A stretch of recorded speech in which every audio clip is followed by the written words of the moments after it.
Let's take a moment to hear from this week's sponsor, HelloFresh. With HelloFresh, you get farm-fresh, pre-portioned ingredients and seasonal recipes delivered right to your doorstep. Skip trips to the grocery store and count on HelloFresh to make home cooking easy, fun, and affordable. That's why it's America's #1 meal kit. Pre-portioned ingredients help cut down on food waste, while step-by-step instructions make cooking a breeze, not so much of a chore. HelloFresh gets it you want options when it comes to what you want to make for dinner, not just the same old thing all the time. That's why they offer 40 recipes to choose from every single week, so you'll never get bored, and you can always find something new to try and love. And personally, that's why I love HelloFresh, because I live alone, and it's easy for me to turn to HelloFresh for a quick and easy meal. So go to HelloFresh.com/whokilled50 and use the code whokilled50 for 50% off plus free shipping. Again, go to HelloFresh.com/whokilled50 and use the code whokilled50 for 50% off plus free shipping. This is America's #1 meal kit, so enjoy HelloFresh. Wireless data. It's what connects us to just about everything. And full power licensed spectrum is how it gets from point A to point B. Americans will use 5 times more 5G data by 2027. To make sure all Americans benefit from secure, reliable 5G networks, we need more full power licensed spectrum. Go to more5gspectrum.com to learn more. Slow Burn Media and Evergreen Podcast presents Who Killed, a podcast that provides a voice for the voiceless. It was on this site 100 years ago that the worst terrorist attack in American history up until that point was carried out. At 12:01 p.m. on September 16, 1920, a bomb delivered via dynamite and horse-drawn carriage at Wall and Broad Street in Lower Manhattan killed 38 people and seriously injured 143 more. Within a minute of the explosion, which occurred just outside the offices of famed financier J.P. Morgan, trading on the New York Stock Exchange was suspended to prevent a further panic. The carnage was unlike anything America's largest city had ever seen and was splashed across headlines for days. As those who survived were treated, the investigation began, with an immediate focus on several radical leftist political groups. Even before the Wall Street explosion, there had been nationwide raids on communist headquarters, a result of the general belief that Bolsheviks were plotting to overthrow the government. Anger over U.S. capitalism and wealth inequality had been growing for decades. The anarchists from Italy in particular became the primary suspects. In part, it was believed over their frustration about the imprisonment of Sacco and Vanzetti, 2 men who'd been erroneously convicted of murdering a guard and paymaster while they were carrying out an armed robbery near Boston the year before. At first, investigators were puzzled and considered it not an act of terrorism, since no Wall Street businessmen were killed. Instead, street workers, vendors, and clerks, many on their way to lunch. It was noted that the statue of George Washington, just across the street, escaped unscathed. So did J.P. Morgan, who was vacationing in Scotland at the time. Eventually, attention shifted back to disgruntled communists and anarchists, with the main focus on Mario Buda, a longtime activist and former associate of Sacco and Vanzetti. He left the country not long after, and in the end, no one was ever formally convicted of this heinous crime. Today, the only evidence that remains from that tragic event are from these shrapnel marks on the facade of J.P. Morgan's old building. There was a desire to reopen Wall Street as quickly as possible, so some believe that important evidence got washed away after. But think about that. We just had the story about 9/11, and the men behind it have not been prosecuted yet. And this crime 100 years ago was never solved. Yeah. Great piece of history. Yeah, really fascinating. Something people forget about. Yeah, thank you, Jeff. Hello and welcome to episode 155 of Who Killed.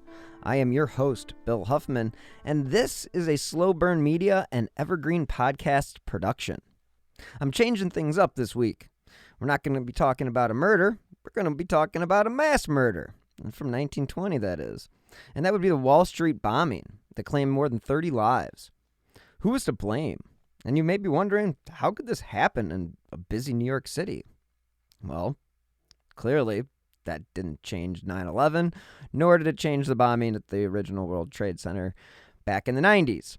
But anyway, there are a multitude of takes on this case, and one of them is the FBI's version. And according to the fbi.gov, this is on their website, and I'm going to read verbatim here because it's just a short summary, but they write it as, the lunch rush was just beginning as a nondescript man driving a cart pressed an old horse forward on a mid-September day in 1920. See, September.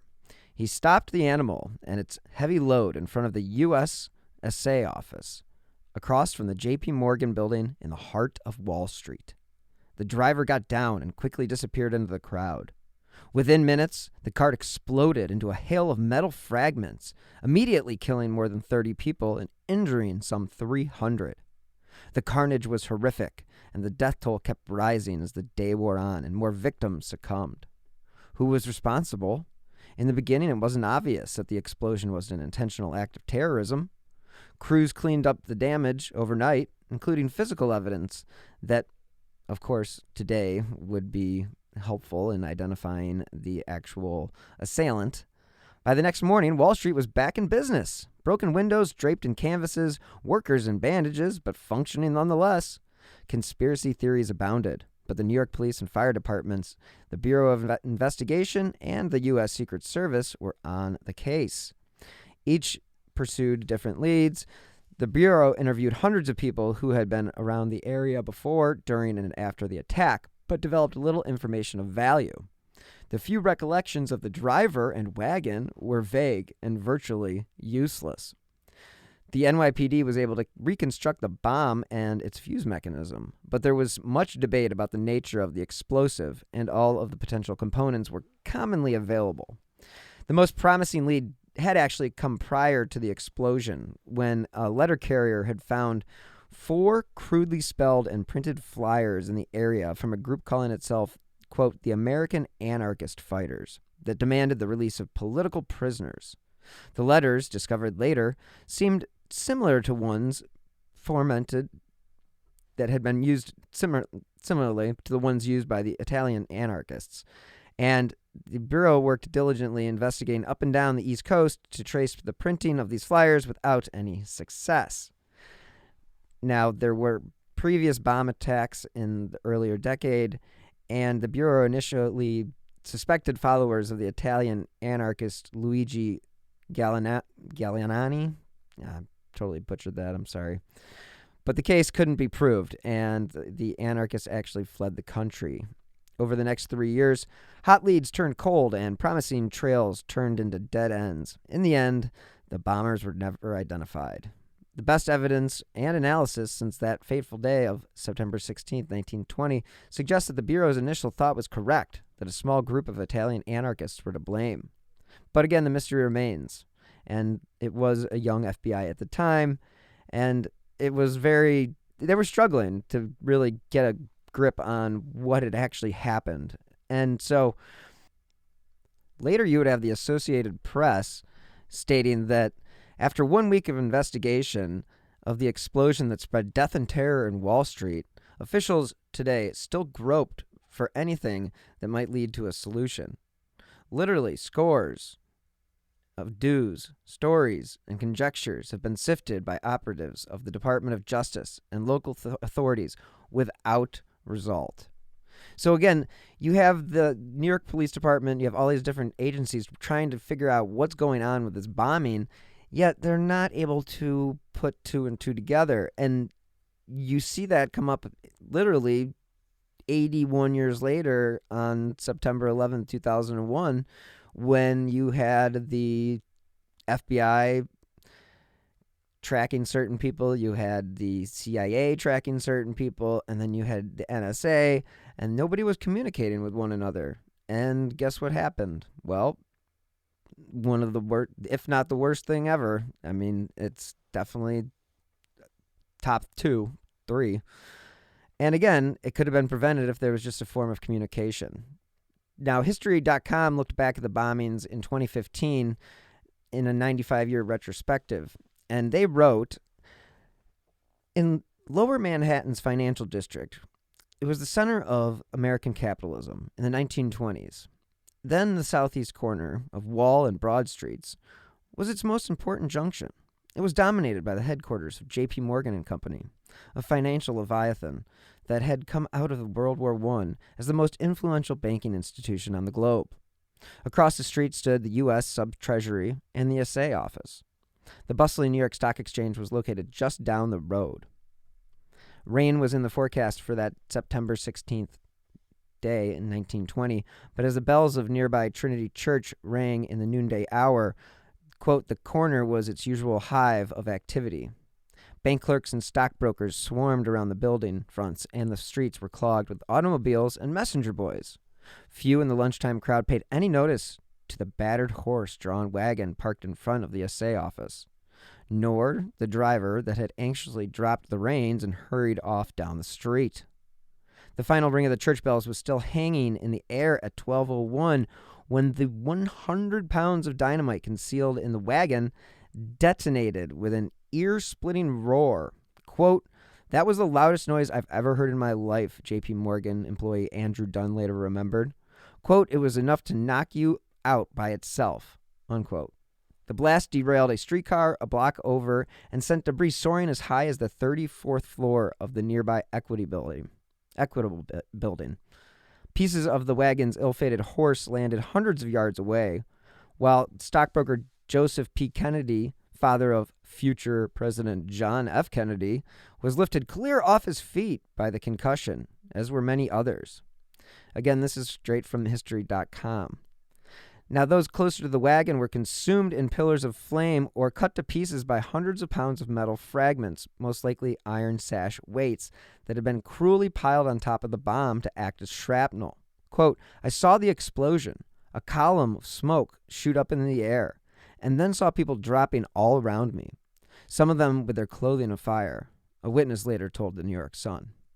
Next came a rain of glass from shattered windows, which drenched the streets and nearby offices.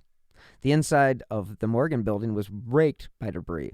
One piece crushed the skull of 24-year-old clerk William Joyce as he sat at his desk. To the many World War I veterans on hand, the devastation at Ground Zero was eerily reminiscent of a battlefield. Wall Street was rendered a no-man's land of spattered blood, broken glass, charred bodies. The air was thick with smoke and soot, and severed limbs littered the ground. Almost all in front of the steps leading up to the Morgan Bank were mutilated, and it was basically a disgusting sight. Everybody remembers the pictures of 9/11 and the people running for their lives as the towers collapsed, just flying through a thick cloud of smoke and just being in a daze.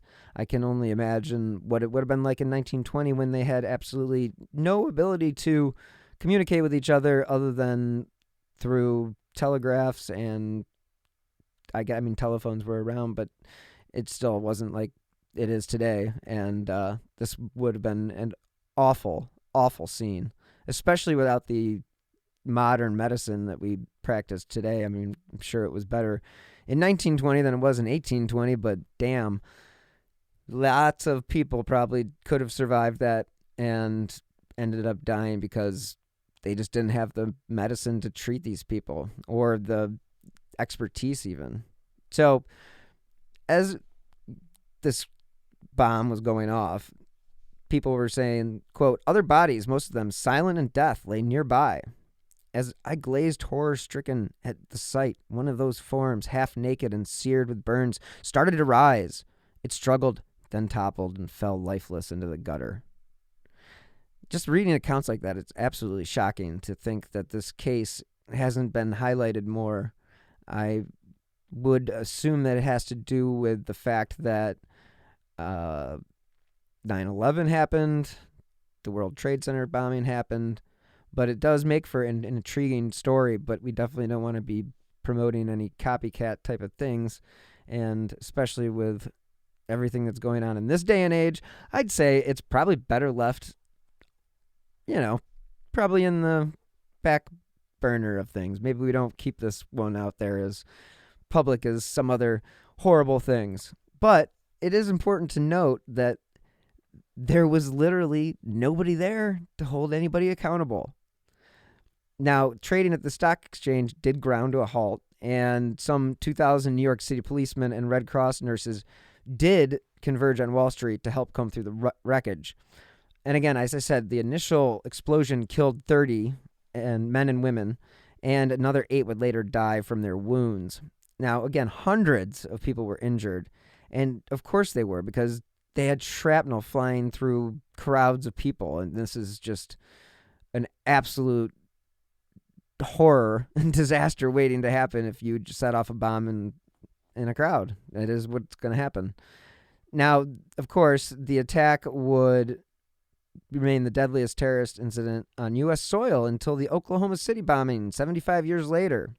Yet, investigators struggled to explain who had carried it out or why.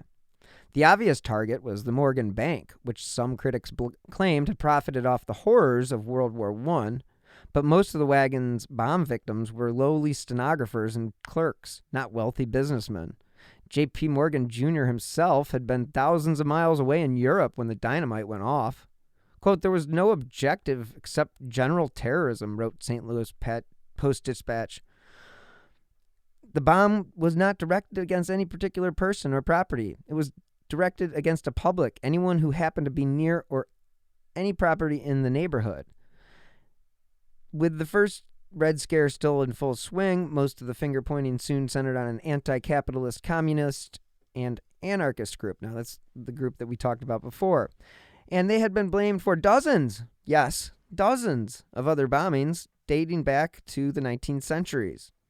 Now, again, like I mentioned earlier, suspicions grew on September 17th when postal workers found a stack of flyers that had been dropped off in the financial district mailboxes just minutes before the blast. Quote, "Remember," they read, "we will not tolerate any longer. Free the political prisoners, or it will be sure death for all of you. American anarchist fighters," unquote. The letters bore a similar resemblance to those that were circulated after a terror campaign in June 1919 when bombs were set off in a couple different cities in the U.S. Now, police had since credited that plot to the, we're going to try this again, Galeniists. Galeni? I don't even know. Anyway, a gang of anti-government Italian anarchists led by a rousing orator and explosives guru named Luigi. And again, I'm not going to try the name because I just keep screwing it up. And again, he was deported the previous year, but many aspects of the Wall Street bomb, particularly the use of iron weights as shrapnel, had matched the infernal machines that he and his followers had crafted in the past. Now, unfortunately for the authorities, the mysterious flyers were the closest anyone ever came to claiming responsibility for the attack. Police and agents from the Bureau of Investigation, which was later the FBI, spent over 3 years trying to crack the case and identify the wagon's driver.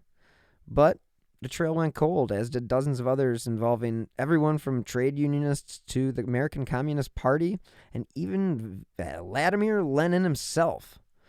One of the stranger dead ends concerned Edward Fisher, a mentally unstable tennis champion who had warned people to stay away from Wall Street in the days preceding the attack. Once investigators learned that Fisher had issued several previous Wall Street warnings, each one with supposedly received, quote, through God and the air, they dropped him as a suspect and committed him to a psychiatric ward, which you could do in 1920. You can't do that in 2020. It's just the way it goes, or 2022, whatever year it is now. Now, Michael Kaplan of the New York Post, he did an excellent piece on the 100-year anniversary of this tragic event. And I want to quote directly from his extensive piece here. And he talks about a little bit more into detail about the day. And he talks about the fact that initially investigators thought the explosion would have been an accident because, after all, quote unquote, downtown resembled a construction zone. Think about that for a second. The downtown resembled a construction zone. I bet if you asked a New Yorker if things have changed, they'd probably say not too much. But what has changed is that dynamite isn't routinely used anymore in the building sites. Back in 1920, though, horse-pulled carts filled with explosives all over the city. What a great time. And I'm sure they gave that job to some kid because, well, child labor laws, and, it's a kid back in the early 1900s. Just the way it was. Not trying to say one thing's right and one thing's wrong, but you know how this goes. These businessmen, they knew what they were doing. So, scattered through the streets, mixed in with the explosions, remnants, again, there was 500 pounds of metal window sash weights. Now, originally there was 100 pounds, then they go 500 pounds. Find a happy medium in there and we'll just settle on it. But the fact was there was enough of this window sash weight in there to create shrapnel that would eventually kill 38 people. And the way shrapnel works, everybody who's seen any war movie understands a grenade is shrapnel. It's a piece of metal, it blows up. Yes, that's terrible, but it's the shrapnel that will cause, loss of limbs, loss of life, a variety of very debilitating injuries. So the fact that there were 300 people injured, those people were probably permanently injured for the wounds that they suffered because of the fact that shrapnel is just, it has no, it's not like a clean cut. It's not like a knife cut. It's a brutal wound, and really it's terrible. So anyway, back to the story. And again, like I mentioned before, most people believe that this bombing was directed towards J.P. Morgan. Now, that's because J.P. Morgan stood for capitalism in America. China is making 370% more 5G spectrum available than America. Tell Congress to restore FCC auction authority and allocate more 5G spectrum to make sure America leads the industries and innovations of the future. Go to more5gspectrum.com to learn more. Let's hear from this week's sponsor, BetterHelp.com. Well, we made it through 2021, and as you can see, 2022 really isn't much better. But if there is something holding you back, there is now an easy way to get help, and that's BetterHelp.com. You can now get help on your own time and at your own pace with BetterHelp Online Counseling. You can connect with an online professional counselor in a private and safe environment. And you know what? It's really convenient because it has to be in this fluid world. All you have to do is schedule secure video or phone sessions, and then you can chat and text with your therapist. BetterHelp is really there for you. They have over 3,000 U.S. licensed therapists across all 50 states. My favorite thing is, for whatever reason you aren't happy with your counselor, you can request a new one at any time. They even have apps for your computer or smartphone, so really you're never out of touch. So if you're suffering from anxiety or depression, like I sometimes do, or other issues such as anger, stress, LGBT issues, self-esteem, whatever it may be, they do have a licensed professional counselor for you. And of course, everything you share is confidential. Again, it's really a great option. It's affordable. And Who Killed listeners get 10% off your first month with the discount code WHO. So why not get started today? Go to betterhelp.com/who. All you have to do is fill out a questionnaire to help them assess your needs, and you'll get matched with a counselor you'll love. Again, for 10% off, go to betterhelp.com/who. All right, we are back. All I can say is bombings were all the rage, I guess, in the early part of the 20th century. In the article of the New York Post, quote, bombers were on a rampage in the United States. Violent groups of anarchists, socialists, and communists were thought to be at the core of a movement to unsettle capitalist and government institutions.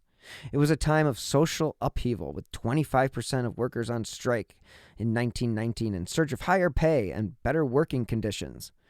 Wow, fast forward 100 years and, well, that sounds very damn similar to the recent protests around minimum wage and what is considered a living wage. Because, sorry to stand on a soapbox real quick, but the government's minimum wage is crap. And if you think it is not, then please reassess what your life expenses cost.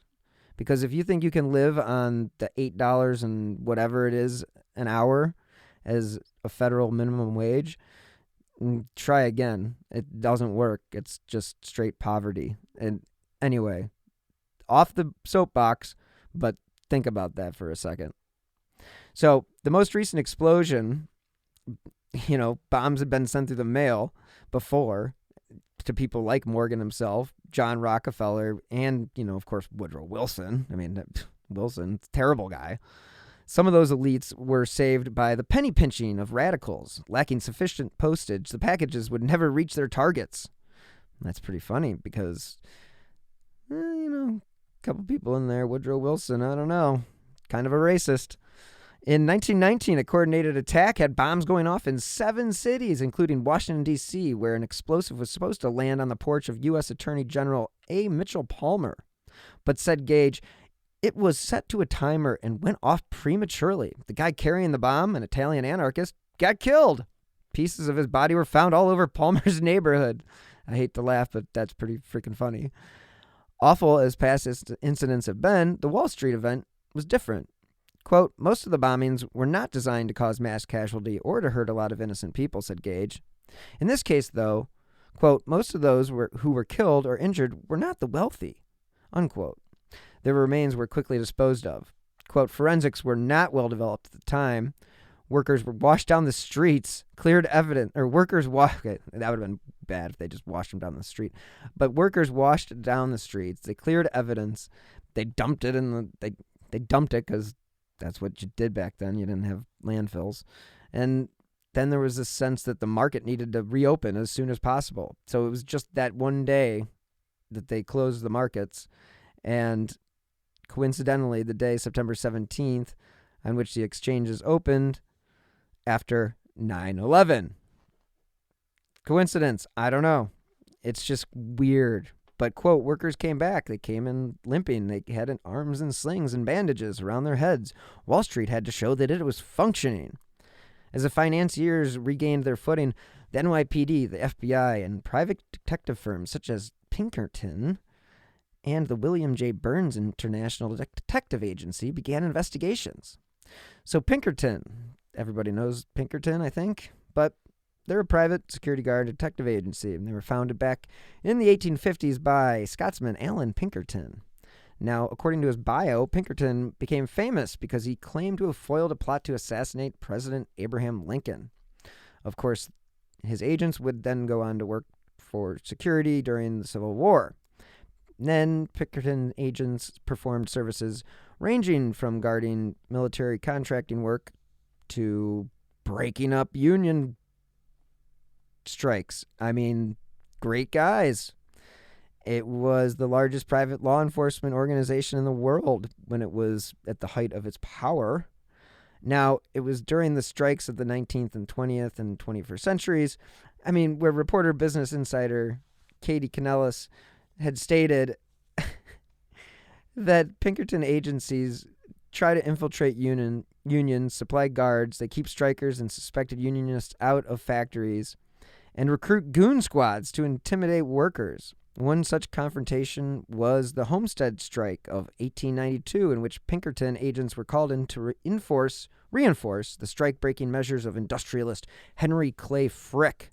And if you know anything about him, another not-so-great guy, acting on behalf of Andrew Carnegie. Not-so-great guy either.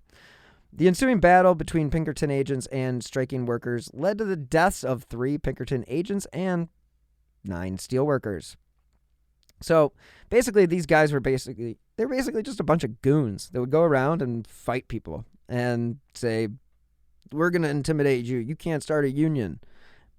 Amazon apparently had used Pinkerton in their latest union skirmish.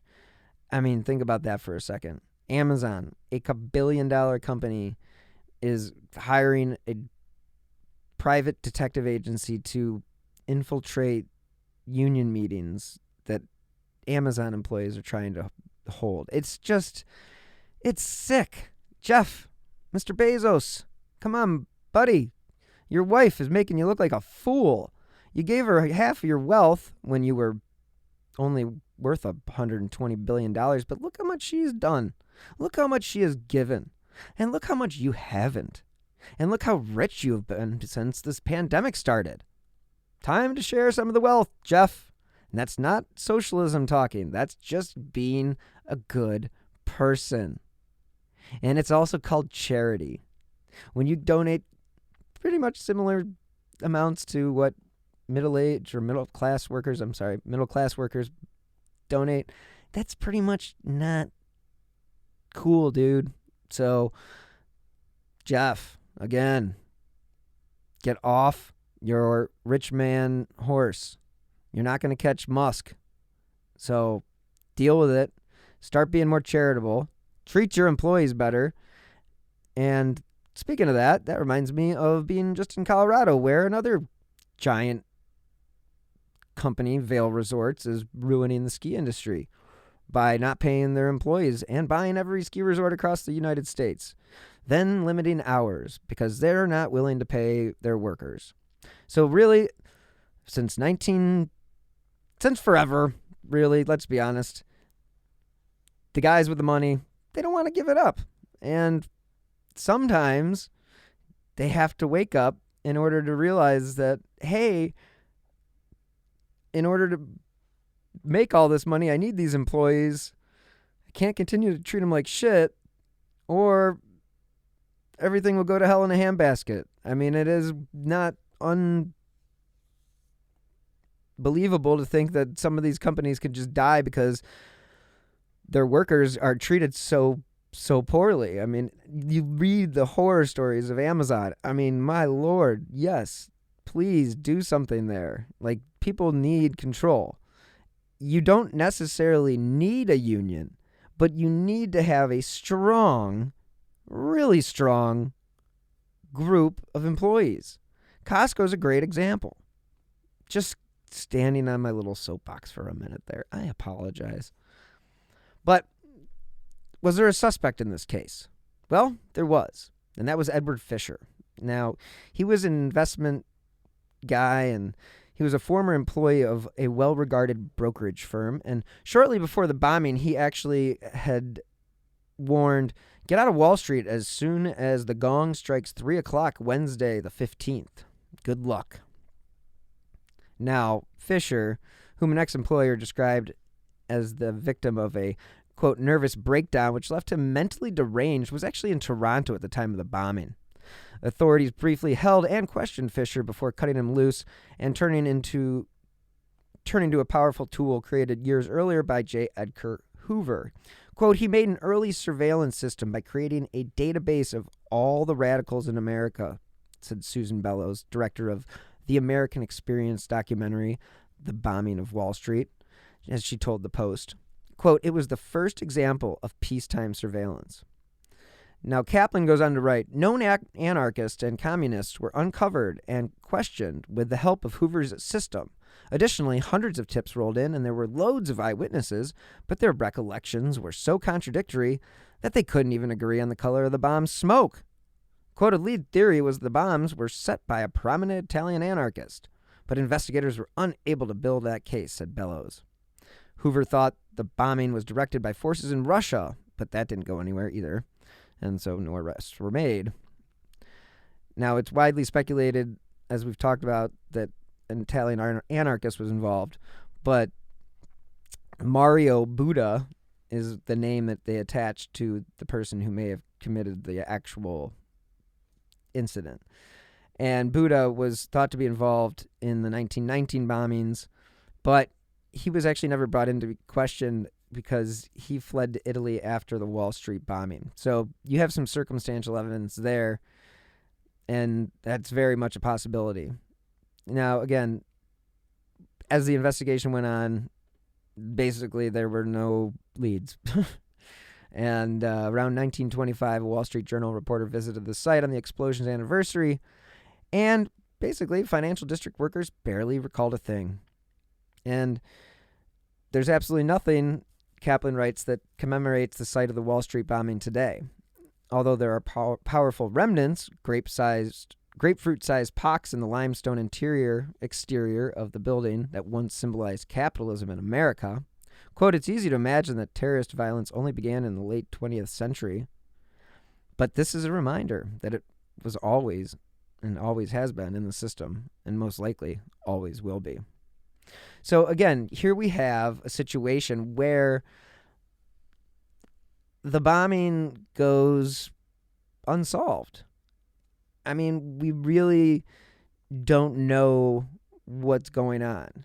Now, something does happen a couple years later where there's a story about a bomb maker. And I told you about the William Burns Detective Agency. Now, William James Burns, this is from the Los Angeles Times.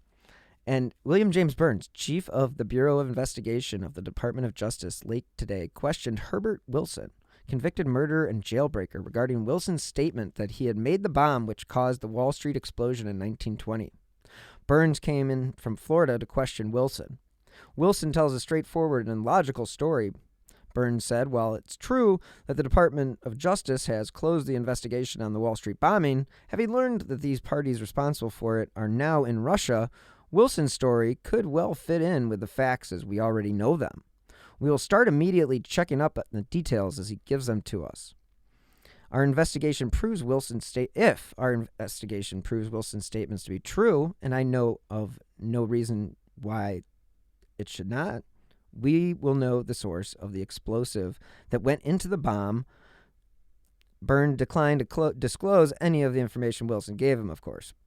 Now, before going into that conference, which lasted more than an hour, Burns expressed the opinion that Wilson was, quote, talking for his own benefit after the interview, and believed Wilson was sincere and was not making the statement to gain favors.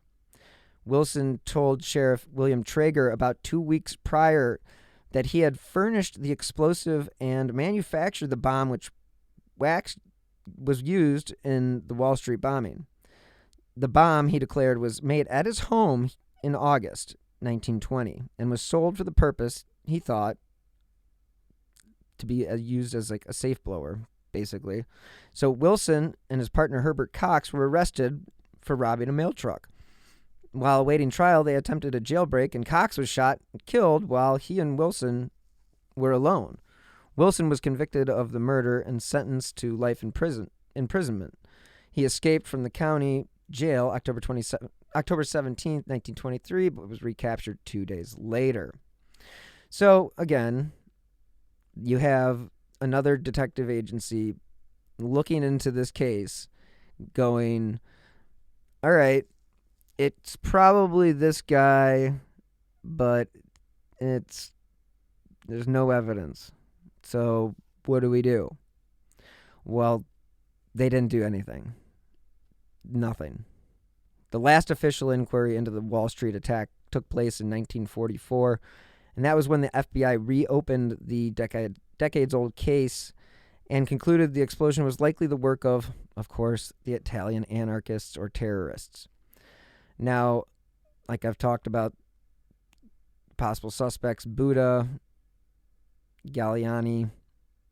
Buddha was an associate of the famed anarchists Niccolo Sacco and Bartolomeo Vanzetti, and he may have engineered the Wall Street attack as a revenge for their September 11th, 1920 indictment for murder in a robbery gone wrong.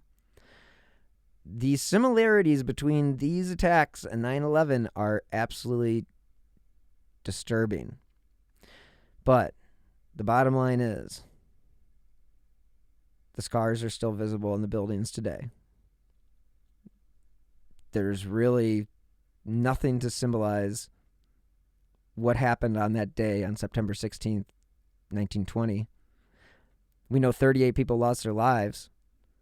And those 38 people, again, were not the wealthy people who worked on Wall Street. Those were generally the lower class people, street workers and shop workers. And if this was an attempt to intimidate the banking world, well, apparently they did not do their job because clearly it did not go over well. And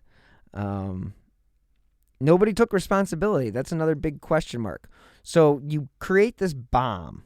Unless you were the one that died in the explosion, one of the 38 people, which is very possible because nobody really talks about that. Like, there's a possibility that this would have been a one-man job and he rolled his little card in there and he blew himself up by accident. Or he just did a suicide bombing. I mean, we see those every day on the news in foreign countries. Let's just hope that doesn't become a thing here. And again, this is just another example of 100 years separating, 80 years actually, between 9/11 and the bombing of 1920. 81 years and major similarities. And then you see the major similarities between what the Pinkertons did back then and what they're doing now with Amazon and unions. And it just sounds like a lot of disgruntled workers and disgruntled people for that is fair. I mean, I don't see it as a... I mean, I see the bombing as a crime, obviously. This is a terrible thing to do. You don't go around blowing people up, but I understand their anger and their, what they were going through as far as being on the low end of the totem pole. So, I don't know. I'm kind of left without much thought on who this could have been, because we'll just go with what the FBI says and say that it's probably one of the people from the Italian side of things, but, let's be honest, nobody's ever really going to know until... Nobody's going to ever know. Let's just be honest about it. It's one of those things. I hate to say it, but, it happens. So on that note, that will do it for this week's episode of Who Killed. I hope you enjoyed the little history lesson. I enjoyed researching this bombing. It's really, really interesting. If you want to learn more, I suggest check out the history.com article. I'll provide sources in the show notes. So thank you guys so much for listening. As I've said before, for the second year in a row, I will be representing Who Killed on Podcast Row at CrimeCon 2022 in Las Vegas. It's definitely a bucket list item for any true crime fan. I will be there the 29th of April through May 1st. Now, if you want to save on your ticket, you can do so by using my promo code. And let me pull that up real quick here. That promo code would be Who Killed. And that is if you would like to save 10% on your badges. So type in Who Killed when you're checking out on CrimeCon, and I hope to see you there. Now, if you do enjoy this podcast as well as the other shows, you can help support the show by clicking on the donate button on the left-hand side of slowburnmedia.com. That's slow minus the W. You can also contribute to the show via the Venmo app with my username @Bill-Huffman-3. Every contribution does help keep these slow burn podcasts running. You can also help support the show by leaving a 5-star review on Apple Podcasts or wherever you listen to your favorite shows. Those 5 stars do help keep the important cases that I cover in the spotlight. Now, I do not expect any new information to come from this particular episode. But if you do have information about any of the other episodes that I've covered, such as Amy Mahalovic or Jeanette Roberson, please contact your local FBI agents or your local Crime Stoppers. As you guys know, I drop new episodes every Friday. And if you want to stay up to date on the cases that I have covered, as well as the new shows that I have in the pipeline, you can always follow me on Twitter at BillHuffman3. Thank you guys so much again for listening. Until next time, be healthy and stay safe. Coming up on 5 Minute News, I'm Anthony Davis.